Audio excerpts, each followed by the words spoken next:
நல்லதே நடக்கும்.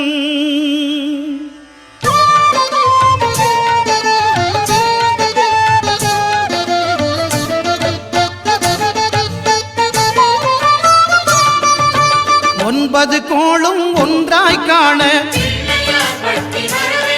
அங்கு கற்பகம் என்னும் கடவுளின் மெய்யில்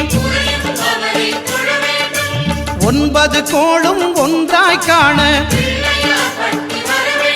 அங்கு கற்பகம் என்னும் கடவுளின் மெய்யில்